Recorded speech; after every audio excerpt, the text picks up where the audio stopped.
안녕하십니까. 우리사회연구소의 곽동기입니다. 세월호 참사가 발생한 지 한 달이 되었습니다. 그동안 국민들 많이 슬퍼하시고 애도하시고, 그런데 정부의 너무나 무책임하고 무능한 이런 구조 행태를 보면서 분노는 더욱더 커져가고 있습니다. 지금 이제 촛불이 전국적으로 불타오르고 있습니다. 억울하게 숨져간 저희 영혼들의 명복을 먼저 비는 바입니다. 그들 모두 다음에는 이러한 모순 없는 사회에서 행복을 누리시기를 바라겠습니다. 하지만 저희 남아있는 자들에게는 책임이 있습니다. 이 사건, 과연 어떻게 해서 이러한 참사가 빚어지게 되었는가, 그리고 현재 나타나고 있는 언론의 보도 행태들, 그리고 보도 내용들, 이것들을 과연 어디까지 진실로 저희가 믿어야 되고, 또한 실체적 진실은 과연 무엇인가, 그런 부분들에 대해서 국민적 의혹이 일고 있습니다. 다들 아시는 바와 같이 몇 가지 예를만 들어보더라도요, 바로 경향신문이 단독 보도를 했습니다. 세월호 사건이 발생하자 국정원에게 최초로 보고를 했다는 내용이죠. 국정원이 보고를 받았으면 바로 청와대 그리고 대통령께 보고가 갔을 것입니다. 하지만 정부 측의 초기 대응은 너무나 미온적이었죠. 그런 부분들에 대해서 국민적 의혹이 상당합니다.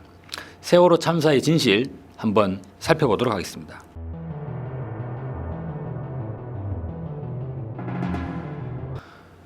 첫 번째 제기되는 의혹이 침몰 시간입니다. 과연 언제 세월호는 침몰하였는가 하는 것이죠. 자료를 보시게 되면 안전행정부와 소방방재청 상황실에 보고라고 하면서 4월 16일 오전 8시경에 관매도 부근에서 세월호가 침몰 중이라고 나왔습니다. 바로 8시경에 침몰 중이라고 나왔죠. 그리고 또한 많은 네티즌 분들이 언론에 보도된 이런 내용들을 이제 캡처하신 부분이죠. TV조선 보도 내용인데요. 인천발 제주행 오늘 새벽 조난신고라고 되어 있습니다. 새벽에 조난신고가 접수되었다는 내용이죠. 그리고 또 세월호에 탑승했다가 생존하신 분인데 보일러실의 선원이었던 전모 씨의 증언입니다. 오전 7시 40분께 이미 업무 일지를 쓰던 중에 갑자기 배가 기울었다. 창문이 박살나고 사람들이 한쪽으로 쏠릴 정도였다는 것입니다. 실질적으로 세월호의 사고가 과연 지금 언론에서 그리고 정부에서 공식적인 발표는 어떻습니까? 안산 단원고 출신 학생이 119 구급대에 구조 요청을 한 전화를 한 시각, 바로 8시 52분이죠. 그 8시 52분이 최초로 세월호 사고가 외부에 접수가 된 그런 시각이라고 이야기하고 있습니다. 하지만 실제 세월호에서는 이미 그 이전 시간부터 여러 가지 문제들이 나타났던 것이죠. 이 부분이 세월호의 항적 기록도입니다. 여기 보시게 되면 20분대, 즉 8시 20분대입니다. 8시 20분대와 8시 30분대, 8시 40분대 세월호가 정상적으로 항해를 한 것처럼 이렇게 나타나고 있습니다. 하지만 세월호 탑승객들과 주변에 있는 세월호를 목격하신 어민들의 증언은 전혀 다르죠. 문화일보의 보도입니다.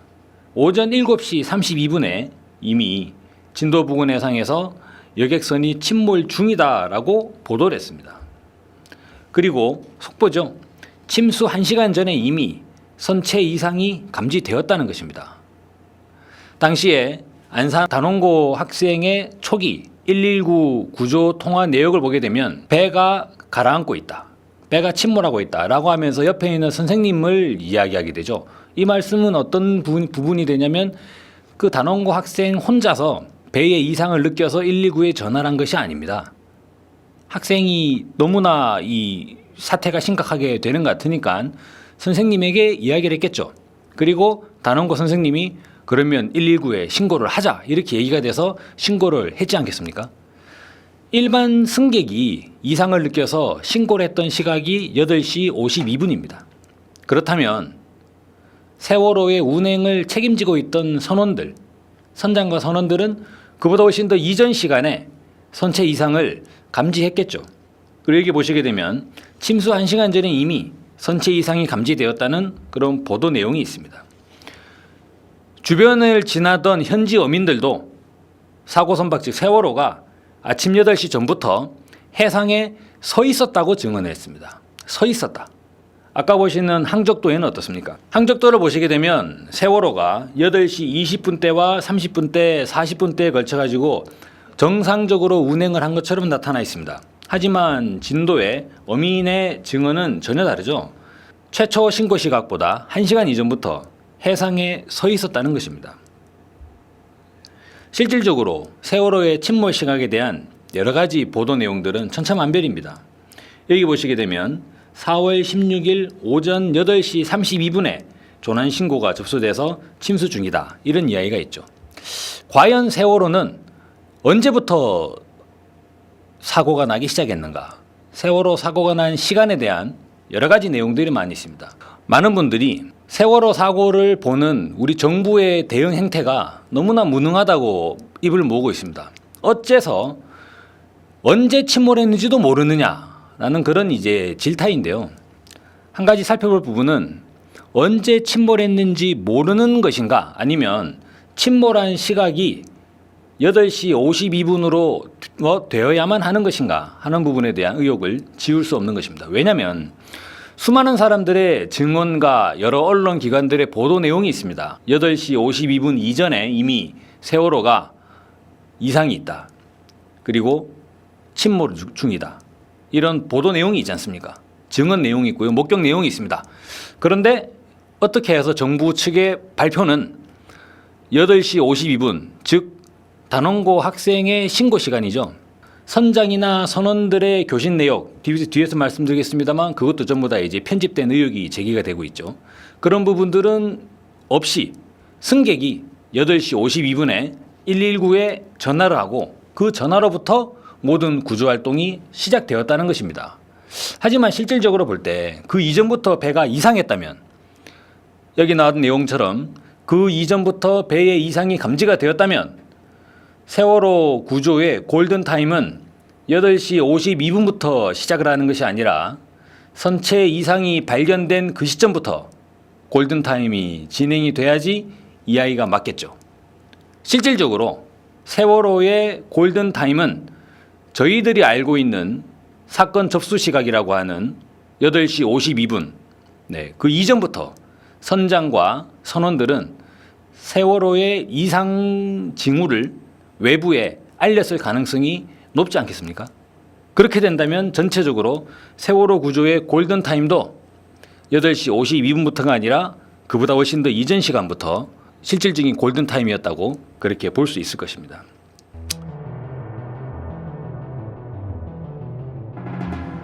자, 그런데 세월호가 침몰하고 있습니다. 정말 안타까운 장면인데요.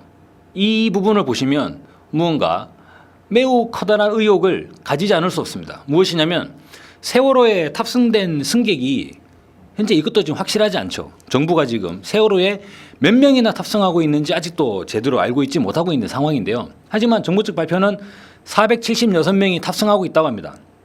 대략 500명 정도가 탑승을 하고 있는 세월호를 구조하겠다고 현재 보이고 있는 부분이 헬기 2대, 그죠? 그리고 세월호 이 선수 쪽 앞부분에 배가 한 척 있죠. 그리고 저 붉은색으로 있는 부분이 그 두라에이스호죠. 유조선입니다. 이거는 실제로 세월호를 구조하기 위해서 해경이 출동한 배가 아니고 주변을 지나가던 배였죠.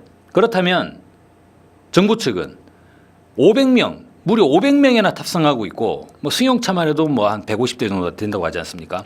화물이 3,600톤이 실려 있습니다. 500명의 승객이 탑승한 세월호를 구조하겠다고 출동을 한 해경이 배 한 척과 헬기 정도. 과연 500명의 구출이 가능한가요? 맨 처음부터 시간을 한번 저희가 되돌아갈 필요가 있습니다. 초기에 세월호 침몰 사고가 접수가 됐을 것입니다. 그러면 해경은 어떻게 할까요? 출동 명령을 내리겠죠. 출동을 합니다. 그럼 출동을 하는데 어느 정도로 출동을 해야 될까요? 예를 들어 가지고 소방서라고 합시다. 소방서에 불이 났다는 신고가 접수가 됐어요. 그러면 거기에 맞춰 가지고 소방차가 출동을 하지 않겠습니까? 그런데 예를 들어서 정말 예를 들어서 드리는 말씀입니다만 63 빌딩에 대형 화재가 발생해 가지고 건물이 화염에 휩싸였습니다. 그런데 그럼 소방차가 몇 대가 출동을 해야 될까요? 소방 오토바이 한 대가 출동해 가지고 63 빌딩에 불을 끌 수 있을까요? 불을 끌 수 없지 않습니까? 근데 지금 이 사진을 보시게 되면 무려 500명이나 되는 승객이 탑승한 세월호가 침몰 중이라고 하는 이러한 긴급한 상황이 발생했음에도 불구하고 해경이 출동한 배가 정말 더 이상 말씀드리기 어려운 이런 상황입니다. 이것이 과연 구조인가? 국민적 분노가 일고 있고 진상규명과 책임자 처벌의 목소리가 높아지는 건 당연하다 이렇게 말씀드릴 수가 있겠죠. 더욱 국민들이 의혹을 가지지 않을 수 없는 부분은 뭐냐면 이렇게 출동한 해경이 초기에 벌렸던 내용들입니다. 여기가 다들 아시는 부분이죠. 이제 한국 사회에서 이 장면을 모르면 이제 사실상 대한민국 국민이라고 보기 어렵죠. 사건이 발생하고 세월호가 침몰하고 있는 이 긴박한 시각에 해경은 선장을 구하러 가는 것이죠. 이를 두고 선장이 당시에 팬티 차림으로 나왔다. 즉 자신이 선원임을 은폐하기 위해서 선장복을 갈아입다가 더 이상 시간이 없으니까 팬티를 입고 나왔지 않았겠냐. 나는 이런 식으로 이제 분석을 하면서 선장을 그야말로 비인간적인 선장으로 이제 매도하고 있는 분위기가 있습니다. 하지만 이 위치는 조타실 부근이죠. 일반 승객이 접근할 수 없고 접근하기 어렵고 선원들이 주로 있는 조타실로 갔다는 것입니다. 해경이. 이를 두고 일본의 한 해상 관계자가 이런 얘기를 했죠. 선밑 쪽, 즉 세월호의 끝부분, 끝자락 쪽으로 갔으면 왜냐하면 거기에서 객실 출입구가 거기서 시작이 되기 때문에 선밑 쪽으로 갔으면 훨씬 많은 승객을 구할 수 있었는데 왜 해경이 배꼬리를 간 게 아니라 배의 조타실을 찾아갔는지 그야말로 의문이다. 이런 이야기를 한 적이 있지 않습니까? 실질적으로 이것이 과연 해경이 승객을 구하러 갔던 것인가 아니면 선장을 구하러 갔던 것인가 의문이 들지 않을 수 없습니다.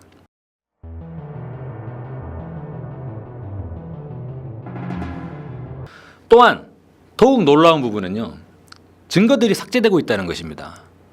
현재 많은 언론들은 선장이 해경이 먼저 선장을 구했고 근데 그 선장이 이른바 구원파라는 특정 종교 집단을 거론을 하게 되면서 해경 간부 중에도 구원파 해경 간부가 있다라는 이런 내용들을 펼치면서 이 사건이 마치 어떤 특정 종교 집단의 이해할 수 없는 행동의 결론인 듯한 그러한 분위기가 일부 있었습니다. 하지만 분명한 사실은요. 여기 보시게 되면 진도 VTS에서 원래 이제 관제센터죠.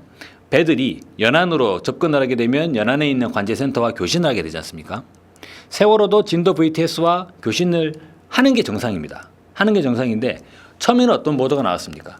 세월호와 진도 VTS의 교신 내역이 없다고 나왔습니다. 그러다 보니까 왜 세월호는 가까이 있는 진도 VTS와 교신하지 않고 멀리 떨어져 있는 제주 VTS와 교신했느냐 이런 이야기가 나왔는데요.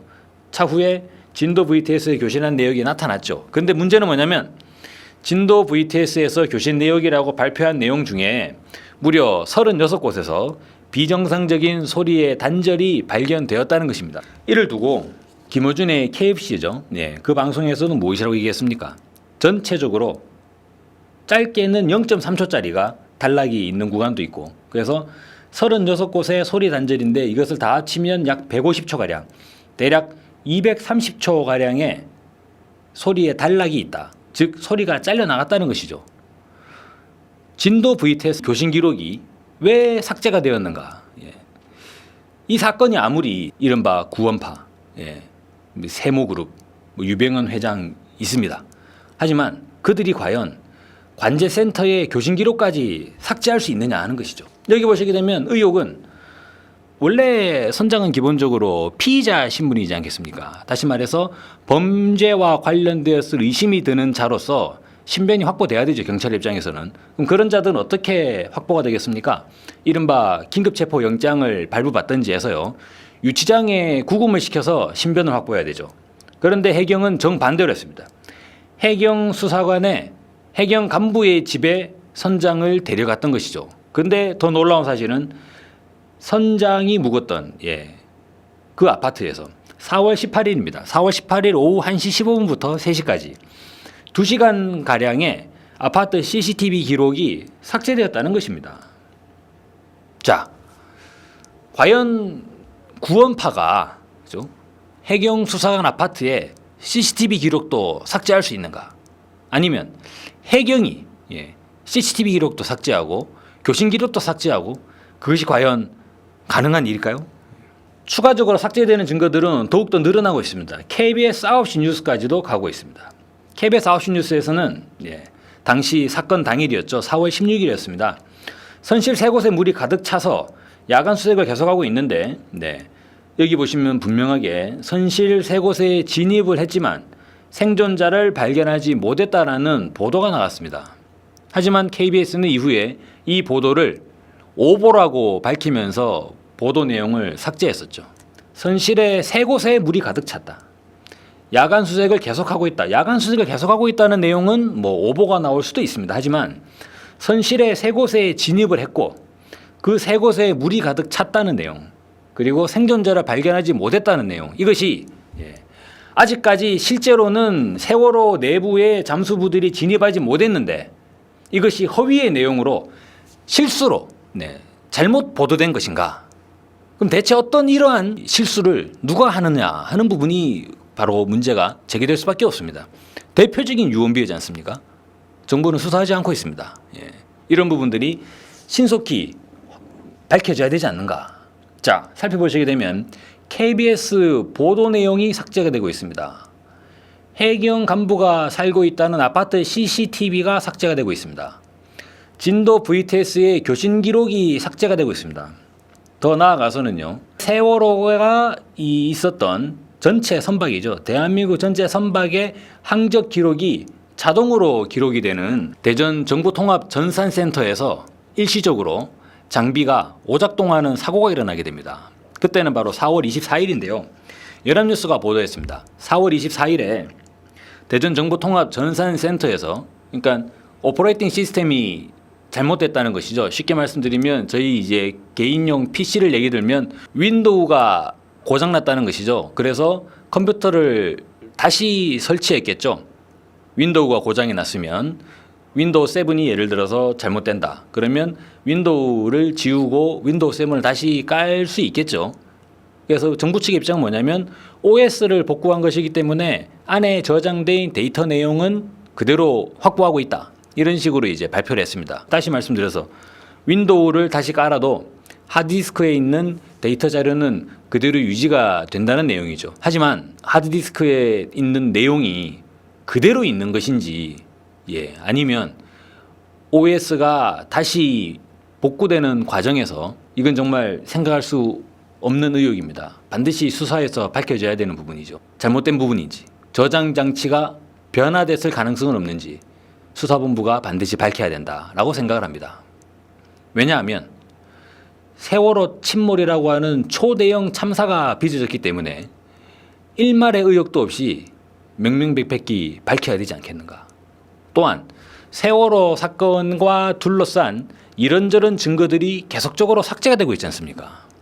말씀드린 것처럼 아파트 CCTV가 삭제가 되고 교신 기록이 삭제가 되고, 근데 대전에 전산 통합망이 OS가 중단됐다가 다시 복구되는 이런 일이 일어나고 있습니다. 세월호와 연관성은 없는지 철저히 수사해서 진상을 밝혀야 된다고 생각을 합니다.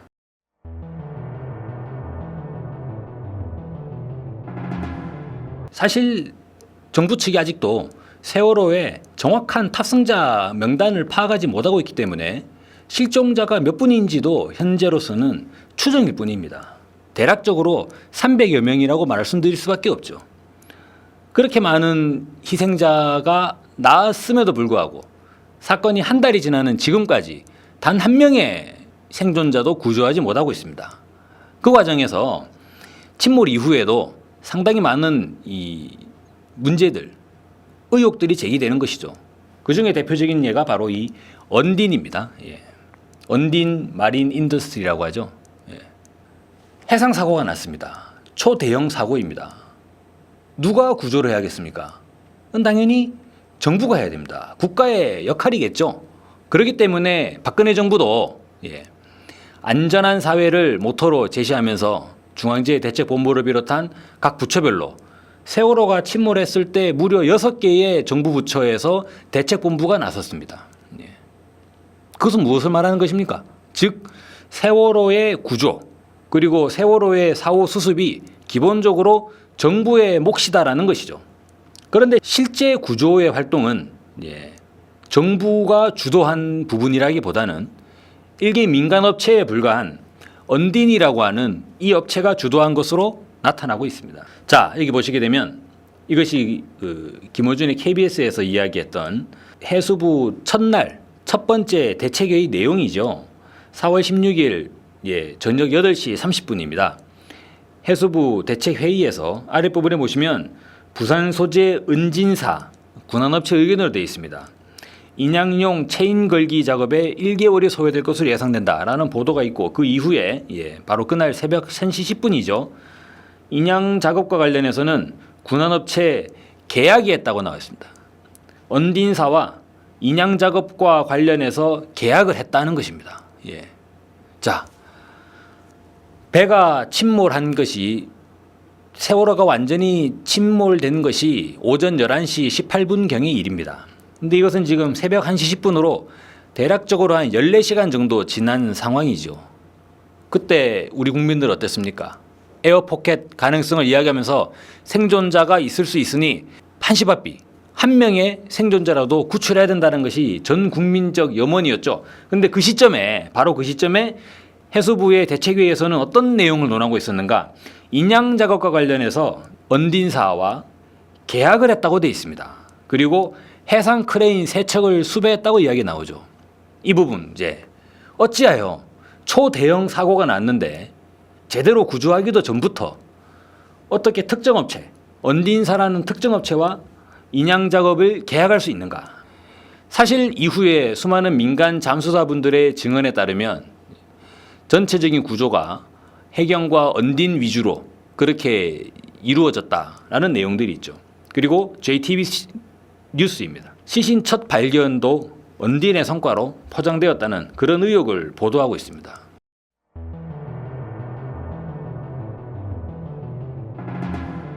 자, 그렇다면 과연 의문이 많은 이러한 세월호 대체 진실은 무엇일까요? 한번 여러 가지 나타나는 의혹들을 종합해서 가능성을 한번 살펴볼 필요 있다고 봅니다. 여기 보시게 되면 제가 이 침몰하고 있는 세월호의 바닥 부분에 마킹을 했습니다. 파란색 마킹이 보이시죠? 이 마킹된 아랫부분을 가만히 보시면 하얀색 선으로 나타나는 부분이 보실 수 있을 것입니다. 이 부분을 보시게 되면 하얀색의 어떠한 무늬가 나타나게 됩니다. JTBC는 이것을 가지고 암초 충돌 추정 흔적이라고 이렇게 보도를 했습니다. 세월호가 인양이 되는 과정에서 반드시 밝혀져야 될 진실입니다. 실질적으로 세월호가 초기 구조가 매우 미비했고 그 유가족 분들 중에 그 유근긴 씨께서 인터뷰하신 내용에 보시게 되면 저희 배가 그러니까 유가족 분들이 탑승한 배입니다. 배가 침몰한 세월호 부근으로 가까이 가니까 좀 뜸해 보이던 고속 단정들이 이건 주로 해경 측의 그러한 배들이겠죠. 갑자기 그 사고가 난 세월호 그때는 선수 부분이 세월호의 선수 부분이 아직 물 위에 올라와 있던 시점이지 않겠습니까? 세월호 선수 부분 주위를 술래잡기 하듯이 수건 돌리기 하듯이 빙빙 이렇게 열을 지어도는 이런 모습을 보이더라고요. 수색도 아니고 구조작업도 아니고 시위하는 것 같기도 하고 그러다가 저희가 1시간 정도 머물면서 막 소리치고 고함치고 울고 그러다가 한 1시간여쯤 있다가 다시 돌아오려고 유가족분들이 탑승하신 배가 빠져나오는데 빠질 때 갑자기 어느 정도 거리가 멀어지니까 고속 단정들이 철수를 하더라고요 라고 언급을 하셨습니다. 그리고 첫날에 아무런 구조작업이 이루어지지 않았다 라고 말씀하셨고 오히려 4월 18일경이 되면 이 물결이 좀 더 센 것처럼 보인다. 유가족분들을 이제 물론 전문가가 아니시기 때문에 그냥 주관적 견해이실 수 있습니다. 물결이 좀 더 센 것처럼 보이는데 그때부터 잠수를 하더라 라고 했는데요. 세월호가 침몰한 첫 번째 침몰하고 난 직후에 과연 무엇을 했던 것인가? 많은 구조자분들이 진술하기를 배 앞부분에서 충격이 발생해서 이것이 암초와 충돌한 걸로 추정이 된다라는 보도가 처음 많이 나왔습니다. 그런데 이것이 많은 부분들 탄핵이 됐죠.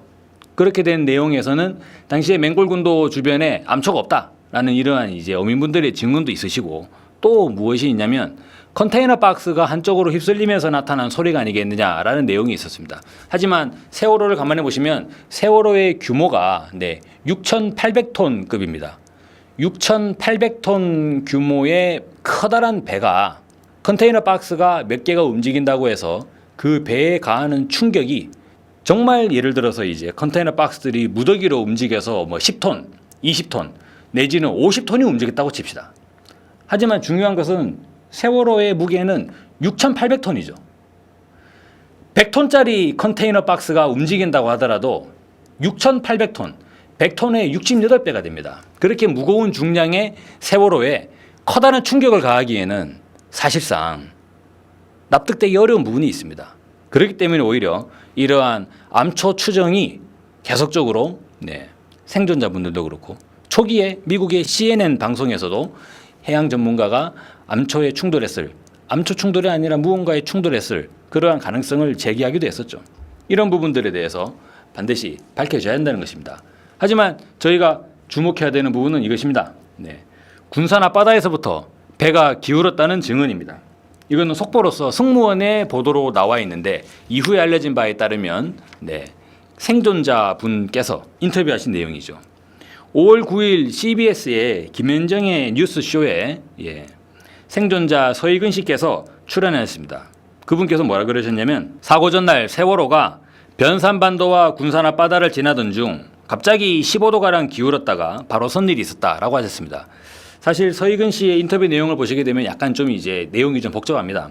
10시 반경에 들어가서 맥주를 마시고 있는데 중간에 뭐 음악도 듣고 TV도 보고 뭐 이러셨겠죠.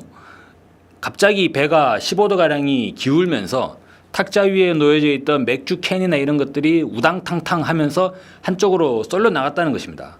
그러면 대략적으로 이렇게 이거보다 더 쏠리게 되겠죠. 이렇게 쏠리면서 탁자 위에 있던 맥주 캔이나 쓰레기통 같은 것들이 우당탕탕 한쪽으로 쏠려 넘어가는 일이 있었다는 것입니다. 그래서 하도 이상해서, 왜냐하면 이분인 말씀으로는 이제 본인이 해병대 출신이시고 배를 탄 경험이 있는데 6,800톤급의 이러한 대형 여객선이 갑작스럽게 그렇게 흔들리는 경우는 없기 때문에 너무나 이상하다는 느낌이 들어서 밖에 나와 보니까 파도도 잔잔하더라. 그래서 항적 GPS 위치를 보니까 군산반도와 변산 앞바다 인근이더라라고 말씀을 하셨죠.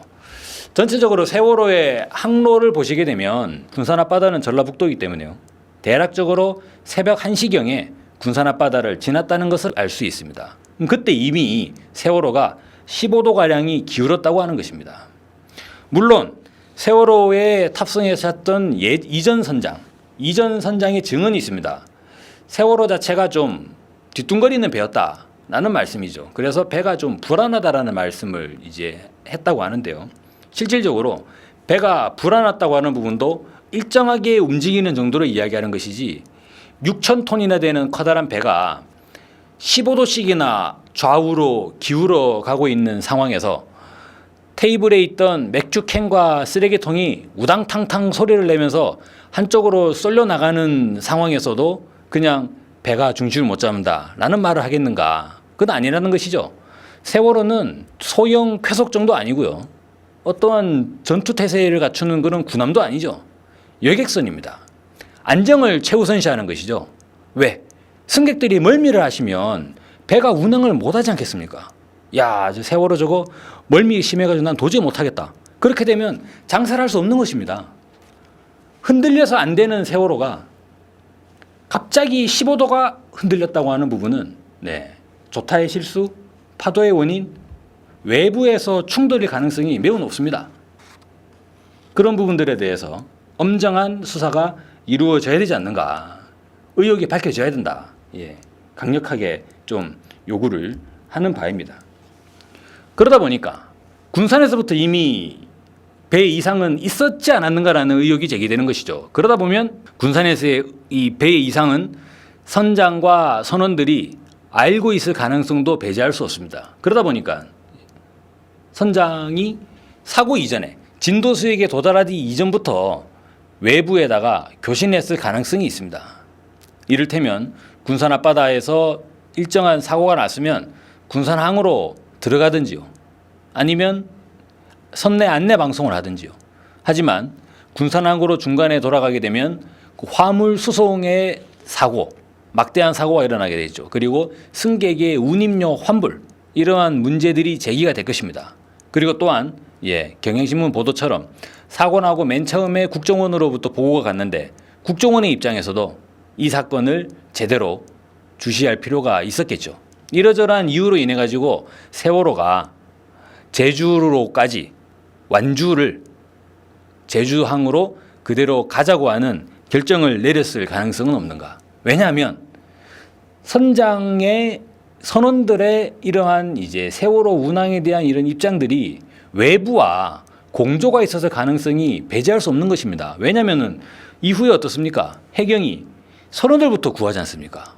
그 선원들 구해서 선장은 어디에 재웁니까? 해경 간부 집에 재우고 있습니다. 그리고 선원들은요 특정 모텔에 같이 합숙을 했죠. 그 과정에서 특히나 4월 18일에는 해경 간부 집의 CCTV가 삭제가 됩니다. 누군가가 다녀갔을 가능성이 있는 것이죠. 전체적인 진술이 마사지 됐을 가능성을 배제할 수 없는 것입니다. 그렇기 때문에 조속히 군산 앞바다에서의 흔들림이 반드시 밝혀져야 되는 부분이 되는 것이죠. 진도 수역에 접근하기 이전부터 군산에서부터 세월호가 이상했다는 증언이 있습니다. 이것은 팩트죠.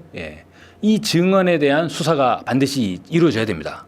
맥주 캔과 쓰레기통이 한쪽으로 이렇게 우당탕탕 휩쓸리는 그러한 사고가 났는데 선장은 과연 1등 항해사는 과연 아무런 조치를 취하지 않았겠는가. 6,800톤이나 되는 배가 이렇게 기울었다는 거지 않습니까? 외부에 알리든가 해운서에 알리든가 아니면은 전체 비상연락 체계처럼 국정원에 알리든가 어디든 외부에 알렸을 가능성을 배제할 수 없습니다. 그럼 어디에 알렸는가? 그 실질적으로 이 선원들의 증언도 있죠.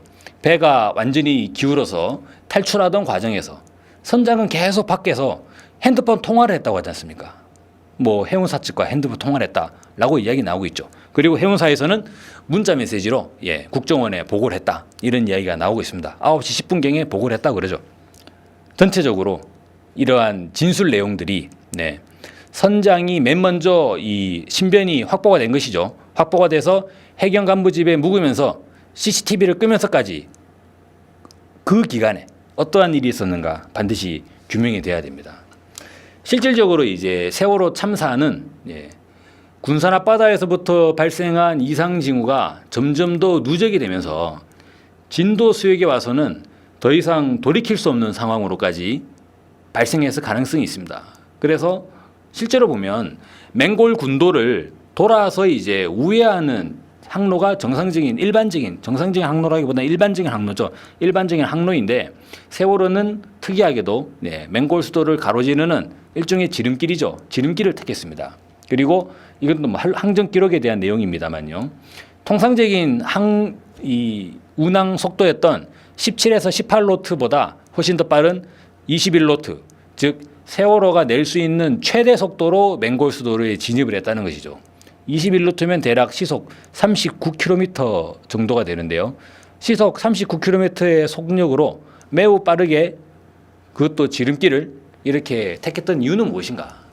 그런 과정에서 커다란 배가 수심이 얕은 그런 맹골 군도를 지나게 되면 물론 맹골 군도는 지나는 항로는 정상적으로 있다고 합니다. 그리고 그쪽에서는 배가 많이 지나겠죠. 하지만 진도 어민의 증언처럼 그렇게 큰 배가 여기를 지나다니는 적은 없다고 하는 것이 일반적인 어민의 증언이기 때문에요. 그 어민의 증언을 그대로 받아들여 본다면 세월호가 지나간 항로는 대형 여객선을 위한 항로라기보다는 중소형 어선들을 위한 중소형 어선들이 지나다니는 항로일 가능성이 있습니다. 그런데 거기를 왜 세월호는 선택을 했던 것이고 그것도 왜 최고의 속도로 맹골 수도에 진입을 하였던 것인가. 그러다 보니까 결과적으로 조타불능의 상태, 그래서 사실상 세월호가 표류하게 되는 그러한 상황을 맞이했던 것이 아닙니까? 이 사건에 대해서 전체적으로 해경을 뛰어넘는 정부의 대한민국의 상당히 커다란 권력 실세가 개입했을 가능성을 배제할 수가 없습니다. 그렇지 않고서 어떻게 KBS의 뉴스 내용이 다시 내려지고요. 전체적으로 사고의 발생 시간이 8시 52분으로 맞추어질 수가 있습니까? 더 나아가서 관제센터의 교신 기록이 어떻게 편집이 될 수가 있죠? 그리고 CCTV는 어떻게 삭제가 될 수가 있습니까? 또한 대전에 전체 정부의 전산망이 망라되어 있는 대전정보통합전산센터의 OS 시스템이 어떻게 이상작동이 발생할 수가 있는가? 이러한 모든 내용들을 보면 대한민국이 원래부터 그러한 기록의 삭제 그리고 전산 장비의 이상 이런 부분들이 일상적으로 존재하는 나라인가? 그렇지 않지 않습니까? 세월호 침몰을 계기로 갑작스럽게 동시다발적으로 그것도 세월호 사건과 관련된 사람들에게만 집중적으로 이러한 현상들이 나타나고 있는데 그러한 현상에 배후는 없는 것인가? 이런 부분들을 반드시 밝혀야 되지 않겠나 생각이 듭니다. 다시 한번 보더라도 이렇게 커다란 배가 이 안에 500여 명 가까운 승객이 탑승하고 계신데 실질적으로 출동한 해경이 정말 말이 나오지 않습니다. 하다못해 가지고 건물 빌딩에 불이 나더라도 소방차가 여러 수십 대가 출동을 합니다. 그런데 대형 여객선이 침몰 중이라는 보도가 나오고 승객이 500명이나 탑승하고 있다는 내용이 나오는데 출동하는 해경이 이걸 과연 예산탓만 할 수 있는 것인가? 정말 이 구조에 문제는 없는 것인가? 허점은 없는 것인가? 반드시 밝혀야 한다고 생각합니다. 그런 부분들이 과연 저희가 세월호에서 억울하게 죽어간 300명 가량의 그런 희생자분들에 대한 예의가 아닐까 생각을 하고요. 지켜주지 못해 미안하다. 지켜주지 못해 미안하다를 뛰어넘어 진실을 밝히고 진실을 밝혀내야지만이 억울하게 죽어간 희생자들의 영혼을 온전히 달랠 수 있지 않을까 생각을 합니다. 세월호 사건 한 달을 맞이하여 세월호에서 불거지는 이러한 의혹들이 전면적으로 해소되게끔 강력한 수사를 촉구하는 바입니다. 마치겠습니다.